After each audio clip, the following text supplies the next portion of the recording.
guys, welcome back to my channel where we talk about finance and frugal living. And remember, I am your frugal friend helping you make the best decisions as you navigate your financial journey. Thank you for joining me. And in this video, guys, I'm going to give you some awesome quick tips that you can do today to help you to build your credit. So stay tuned, guys, for this video.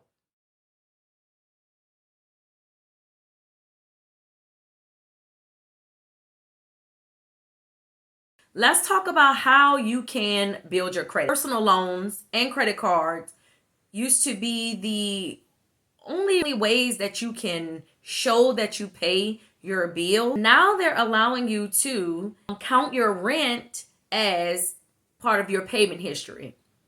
They're also allowing you to count different utility bills, like even your cell phone bills.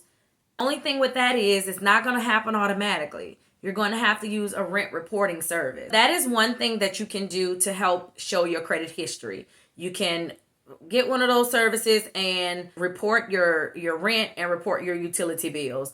The second thing that you can do to help build your credit, keep your paid off accounts open.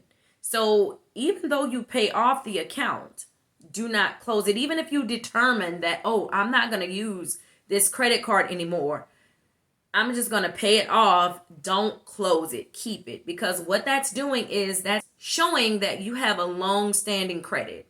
It's helping you boost your age of credit. Also helping you boost your credit usage. Because one thing about credit, guys, they want you to have it, but the minute you need it, it's going to count against you. They want you to not need it.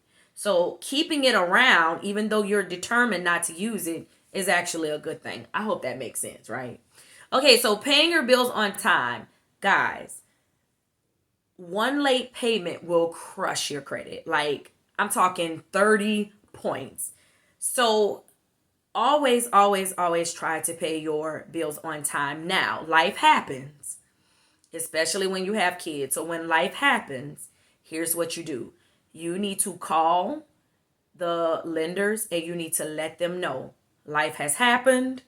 I need a payment plan. Because when you are on that payment plan and you have that line of communication, even though you are not paying the full amount, you are paying something, they are not going to report that as a late payment. And that's what you need and that's what you want. Because a late payment, missed payment is a missed payment.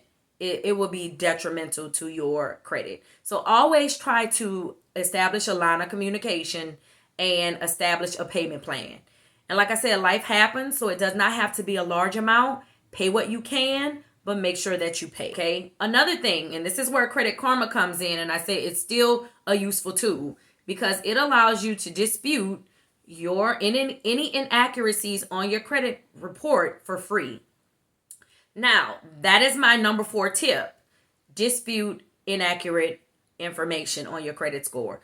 On your credit report. You will be surprised how much inaccurate information is on your credit report and how disputing it could raise your credit score tremendously. Okay. Number 5 is to have a mix of credit. Have different mixes of credit.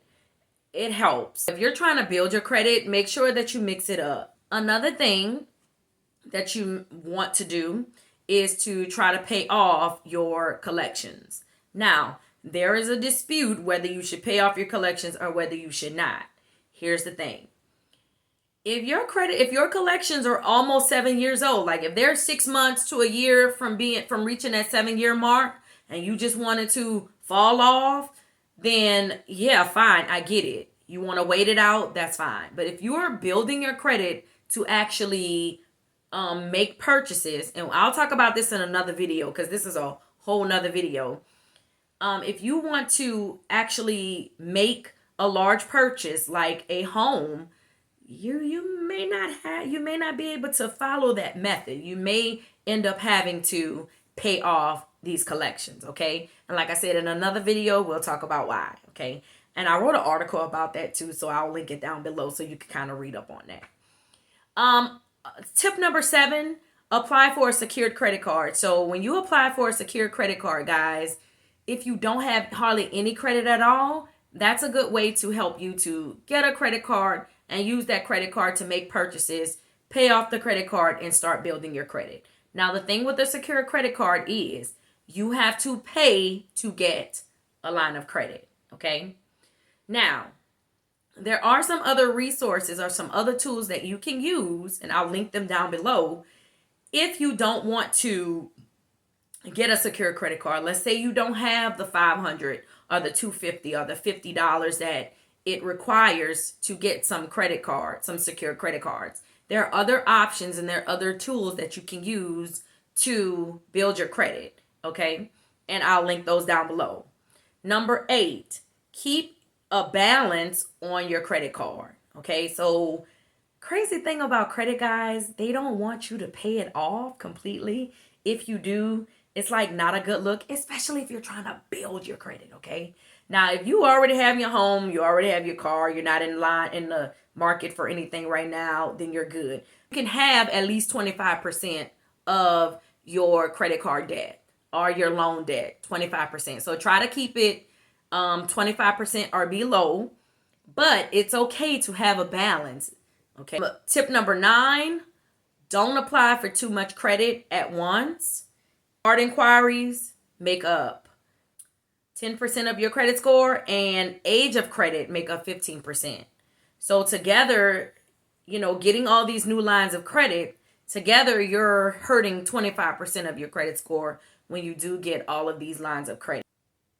You can ask for a credit limit increase because your credit limit is an important factor in your credit score. It goes to your total debt, okay, which is about 30% of your credit score. Yeah, you want to, if you can, ask for a limit increase, okay? Because the more credit that you borrow, the better you look, especially if you don't use it. You just have it sitting there making you look good.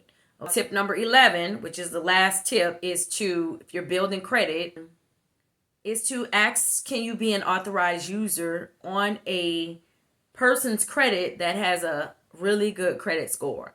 And this could be a friend, a family member.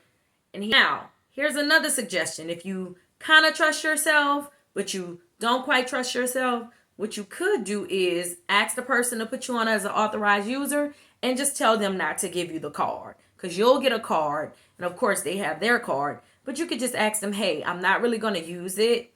I just need it to help me build my credit, and you can tell them to keep the card. Another thing you have to keep in mind, this person has to also have good credit, excellent credit behavior, or excellent relationship with their credit and debt, and they have to have a credit score. I wouldn't go less than 720. Okay, I would do 720 or more. So if you have a family member or a friend with a credit score of 720 or more, then good to go. But anything lower than that, it's not really going to help you, okay? Because they're probably building credit as well. So yeah, 2 wrongs aren't going to make a right in this situation. It never does. Or 2 negatives won't make a positive, okay? But yeah, those are the 11 ways that you can build credit like really, really quickly, guys, in a matter of months. Give it like 6 to 8 months and you'll have a credit score. You'll build your credit score really quickly. So I hope this video helped, guys. Any suggestions that you have or anything that you did that I didn't mention to help build your credit, then let me know in the comments. Share this video with a friend. Like, subscribe, hit that notification button, guys, so that you can be aware when I make more videos, because there are more to come, guys. It's a lot going on when it comes to finances. A lot we don't know that we need to know because we're figuring it out, right? All right, so guys, I'll see you guys next time.